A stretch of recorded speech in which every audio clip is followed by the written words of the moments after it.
Hanap mo ba ay good vibes mula sa mga storyang hatid ay good news? Sagot ka namin! Ang programang walang ibang dala kundi magagandang kwento at balita mula sa mga storyang kapupulutan ng inspirasyon, pag-asa at tagumpay hanggang sa makabuluhang pagbabago sa lipunan. Siguradong good vibes yan! Dito lang sa programang magbibigay ng mga balitang mas maganda pa sa good news, ang The Better News. Mapapanood mula Lunes hanggang Biyernes, 1 p.m. sa DZRH TV.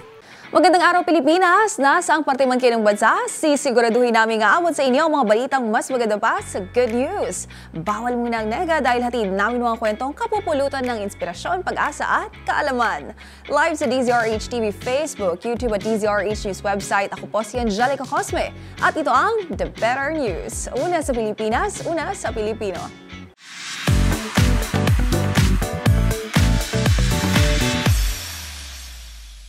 Sa ating unang good news ngayong araw, isang makasaysayang tagumpay para sa mountaineering ng Pilipinas dahil muli na namang naiwagayway ang bandila ng bansa sa pinakamataas na bundok sa mundo na Mount Everest. Yan ay matapos matagumpay na narating ng 3 Pinoy mountaineers ang tuktok ng nasabing bundok. Kilalanin sina Rick, Geno at Miguel sa report ni Meli Borja.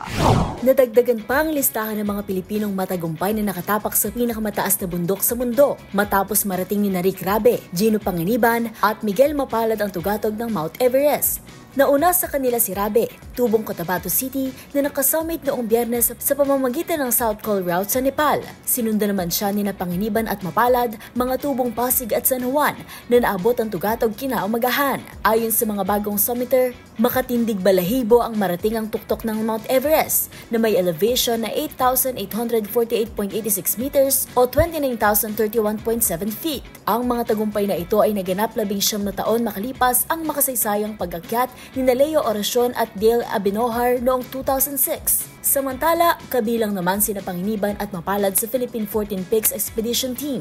Gayunman, hindi naging madali ang tagumpay dahil nasawi ang isang Pilipinong mountaineer na si PJ Santiago II sa kanyang tangka na makaabot sa tugatog. Kabilang sa mga nauna ng Pilipinong nakasummit sa Mount Everest ay sina Erwin Pastor Emata, Romeo Garduce, Noel Wenceslao, Karina Dayondon, Janet Bellarmino at Regidor Reggie Pablo. Sa kabuuan, 11 Pilipino na ang matagumpay na nakarating sa tugatog ng Mount Everest. Para sa DZRH TV, ito si Meli Borja, una sa Pilipinas, una sa Pilipino.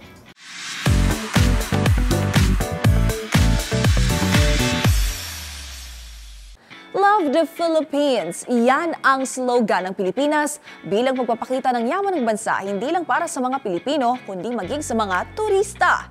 At magandang balita po dahil sa ulat ng Department of Tourism, tumaas ang bilang ng mga turistang bumisita sa bansa mula sa Middle East at Gulf Cooperation Council. Ang mga detalye sa report ni Rose Babiera. Dumarami ang mga turistang bumibisita sa bansa mula sa Middle East at Gulf Cooperation Council o GCC. Ito ang iniulat ni Tourism Secretary Cristina Garcia Frasco sa kanyang pagdalo sa isang forum sa Thailand. Ayon kay Frasco, bagamat bumaba ang bilang ng mga Chinese national na nagtutungo sa Pilipinas, na posibleng may kaugnayan sa pagsugpo sa operasyon ng Pogo sa bansa. Nakikita naman ang pagtaas sa bilang ng mga turista mula sa iba pang bansa. Kabilang dito ang mga Indian nationals na umabot na sa 500 hanggang 800% ang growth rate. Dagdag pa ni Frasco, pinalalakas ng Department of Tourism ang mga hakbang para mahikayat ang mas maraming turista mula sa South Korea, Japan, United States at Europe. Para sa DZRH TV, ito si Rose Babiera. Una sa Pilipinas, una sa Pilipino.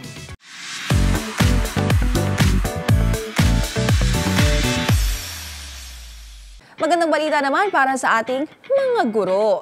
Dahil 16,000 na mga bagong teaching positions ang bubuksan para sa school year 2025 to 2026.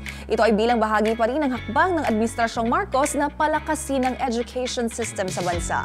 Ang mga detalye sa balitang yan ihahatid sa atin ni Rovic Manuel. Nasa 16,000 na bagong teaching positions ang nakatakdang buksan para sa mga pampublikong paaralan sa school year 2025 to 2026. Ayon yan sa Department of Budget and Management o DBM.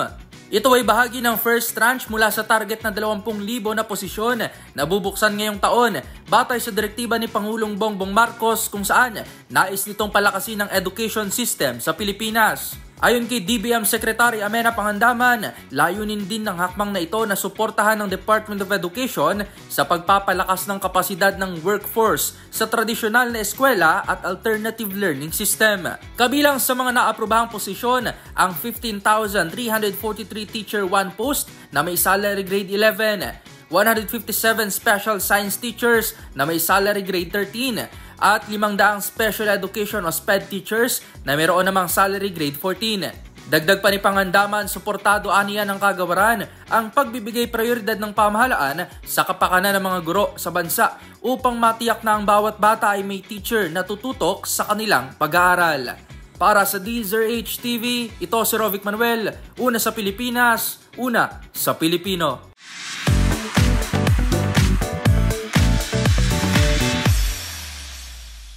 Target ng Commission on Elections na muling buksan ang voter registration sa Hulyo o Agosto, kasunod ng mataas na voter turnout sa 2025 midterm elections. Pero ayon kay Chairman George Garcia, limitado lang ang panahon ng registration bago ang nakatakdang barangay at SK elections sa Disyembre. Para sa detalye, narito ang report ni Millie Moore. Target ng Commission on Elections na muling buksan ang voter registration sa buwan ng Hulyo o Agosto. Ito ay kasunod ng naitalang 81.65% na voter turnout sa katatapos lamang na 2025 midterm elections na itinuturing na mataas na bilang ng mga botanteng lumahok. Ayon kay COMELEC Chairman George Garcia, maikli lamang ang panahong ilalaan para sa reopening ng registration dahil may limitasyon sa pagdaos nito.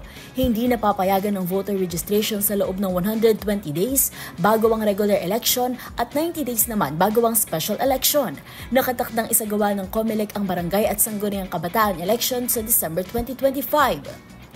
Para sa DZRH TV, ito si Millie Borja, una sa Pilipinas, una sa Pilipino.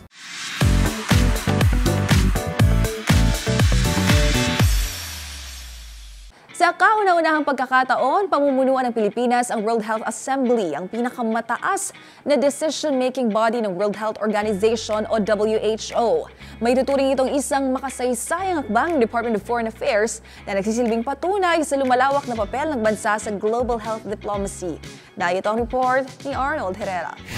Sa kauna-unahang pagkakataon, pamumunuan ng Pilipinas ang World Health Assembly na tinaguriang decision-making body ng World Health Organization o WHO. Ayon sa Department of Foreign Affairs o DFA, ito ay patunay sa lumalawak na papel ng bansa sa global health diplomacy. Sa post ng DFA sa app na X, ibinalita nito na nakipagdialogo na si Health Secretary Ted Herbosa kay WHO Director General Tedros Adhanom Ghebreyesus upang talakayin ang mga global health priorities. Tiniyak din ng Pilipinas ang commitment nito sa multilateral health cooperation bilang aktibong miyembro ng WHO. Gaganapin ang Health Assembly mula May 19 hanggang 27 sa Geneva, Switzerland na may temang One World for Health. Para sa DZRH TV, ito si Arnold Herrera. Una sa Pilipinas, una sa Pilipino.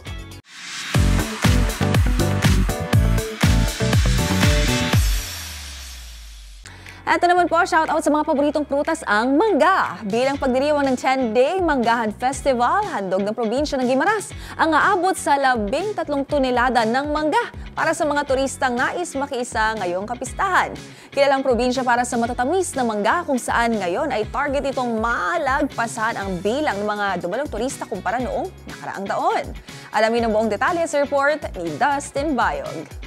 Aabot sa 13 tonelada o katumbas sa 11 kilong matatamis na mangga ang inihahandog ng probinsya ng Guimaras para sa kanilang pagdaos ng 10 araw na Manggahan Festival. Nagsimulang 10 araw na pagdiriwang no May 16 na matatapos hanggang May 25 kung saan isa sa mga naging highlight ang inaabangang Mango Eat All You Can para sa mga bisita o turista sa bayad lamang na 100 pesos. Ilan pa sa inaabangang activity ang cultural at street dance competition, sports events, beauty pageants, agri-fishery fair at marami pang ang iba. Nais naman ng pamahalaan ng Guimaras na higitan ng 63,000 guests noong nakarang taon na dumayo pa sa probinsya para makisa sa naturang selebrasyon. Magugunitan noong nakarang taon ay nakapagtala ang Guimaras ng higit 300 million pesos na tourism revenue kung saan malaking porsyento rito ay sa pagdaos ng music festival. Para sa DZRH TV, ito si Dustin Bayog, una sa Pilipinas, una sa Pilipino.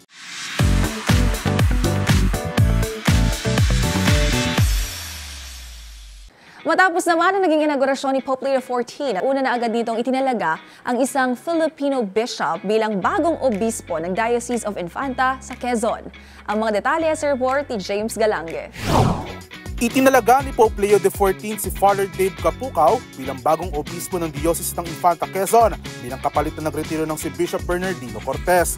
Ito ang kaunaw ng Filipino bishop appointment ni Pope Leo XIV mula nang maihalal ito bilang bagong Santo Papa noong May 8. Tinanggap ng Santo Papa ang pagretiro ni Bishop Cortez matapos maabot ang mandatory retirement age na 75 years old noong July 2024. Naordinahang pari si Bishop-elect Capucao noong October 3, 1994 at nagserbisyo sa lalawigan ng Aurora. Noong taong 2000, nag-aral siya sa Catholic University of Nijmegen o Radboud University sa the Netherlands kung saan natapos siya ang kanyang master's degree sa Intercultural and Interreligious Theology. Mula 2002 hanggang 2006, naging junior researcher naman siya sa Theology Department ng naturang universidad habang tinatapos ang kanyang dissertation tungkol sa religion and ethnocentrism. Naglingkod din siya sa St. Lodger Parish sa Lichtenvoorde at Winterswijk sa the Netherlands. Nagtapos naman ito ng kanyang doctorate degree in Sacred Theology sa Catholic University of Louvain sa Belgium at naging formator ng St. Joseph Formation House ng Prelatura sa Quezon City pagbalik niya sa Pilipinas noong 2011. Para sa DZRH TV, ito si James Galange, una sa Pilipinas, una sa Pilipino.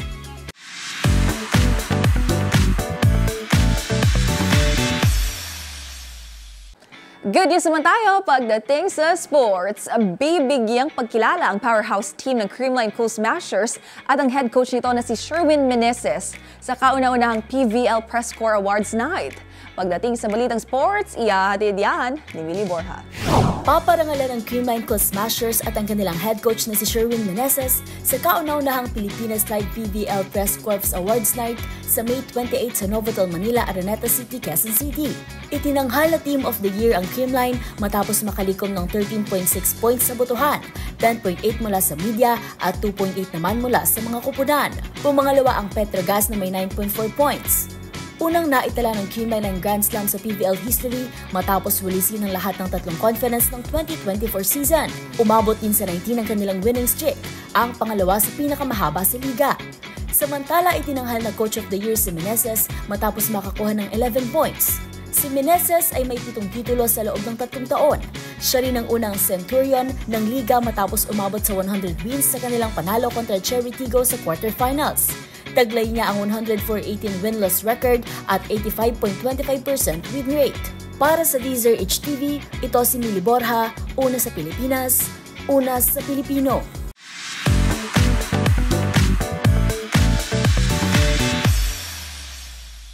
Isa na namang may lahing Pinoy ang nagpamalas ng galing sa international stage pagdating sa kantahan. At sa mundo ng K-pop, South Korean girl group Twice ilalabas ang kanilang 4th album sa Hulyo. Ang The Better News sa mundo ng showbiz, tutukan sa report na ito. Dream come true para sa Filipino-Austrian singer na si JJ ang nakamit na tagumpay sa 69th Eurovision Song Contest na itinuturing na biggest live music TV event in the world. Ang 24-year-old na mga awit itinanghal na kampiyon dahil sa kanyang performance ng Wasted Love sa kompetisyong ginanap sa Switzerland.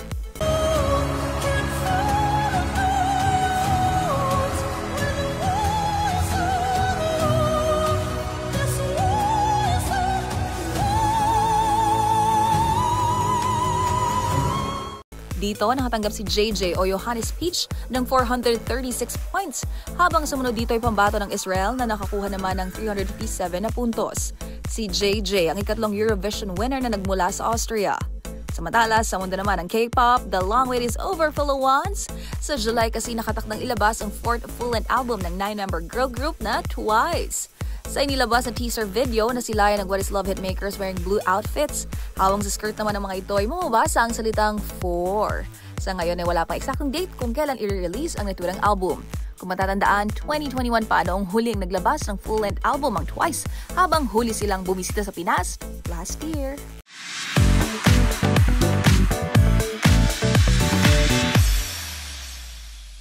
At yan ang mga balitang hashtag Pampag-Good Vibes para sa inyo. Magkita-kita po tayo bukas. Dala pa rin ang mga balitang tiyak magpapa-feel better sa inyo.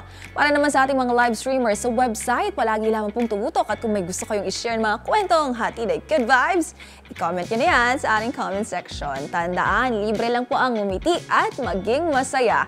Kaya naman, huwag mo na tong ipagkait sa iba. Hashtag Good Vibes lang. Ito ang The Better News. Para sa DZRH TV, ako po si Angelica Cosme. Una sa Pilipinas, una sa Pilipino.